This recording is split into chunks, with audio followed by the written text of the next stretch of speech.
I'm a Federalist, so I'm all about states' rights. Right. So I don't get how he can see an anti-government stance based on states' rights. I don't see how that's even possible. Well, exactly. I mean, if you think that 10th Amendment is somehow anti-government, you don't know what the 10th Amendment is, and you definitely don't know what the intention was when the Articles of Confederation and the second draft, essentially, of the Constitution were being merged together. I mean, seriously, history, it's easy. It's in books. What party was formed against slavery? What party formed because of... Oh, you mean the Republicans? Oh. The Republicans, the abolitionists? Was that it? Yeah. My bad. I mean, see, that's what the... And there are people who actually buy into this. And then we wonder why we have kids flunking tests in Atlanta and teachers having cheat parties to change their answers. You know why? Because it's easier to control people when they don't know history. It's so much easier to tell a person, you know what, Republicans are evil. They're evil and they're racist and they want to take everything from you. If they don't know that it has been the Democrats the entire time who have done everything they possibly could.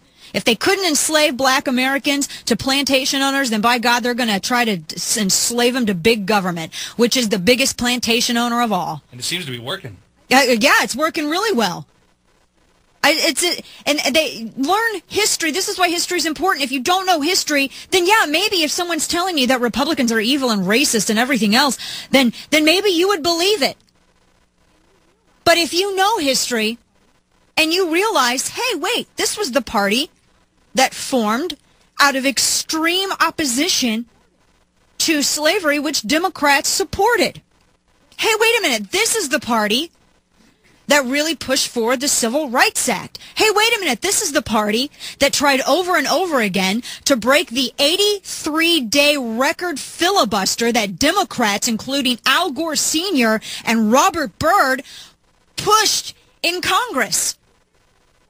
Hey, wait a minute. I mean, you know, there's tons of these instances. So maybe if you didn't know these things, you would be convinced that this group is evil. But see, it's easy to control people when they don't know. And that's one of the reasons I honestly think why everything in Washington, D.C. is so egregiously and purposefully, they try to make it so complex, like with the healthcare stuff. 2,000 pages that even elected officials wouldn't be able to read. They wanted to overwhelm people, overwhelm their senses, overwhelm the media. With chaos, it's more difficult to get the right information. And it's easier to control people that way. That's the problem. We're going to get some of your calls when we return. 866-455-9797. Plus, that McCaskill town hall that was shut down, the National Labor Relations Board, and this administration interfering with private businesses. It's not like we need jobs or anything. And a near riot outside of a Michigan amusement park after park owners banned head coverings because they were terrified that the people going would get strangled on certain rides. We'll discuss that, plus the failure of a green company that took over $500 million of your money. And the president announces that he's going to be addressing joint Congress at the same time as a GOP debate. Keep it here. This is The Dana Show. Air Comfort Service Heating and Cooling. Weather with Dave Murray. The key feature is the return of the summer-like heat to St. Louis. Partly sunny skies, 95 for the high time.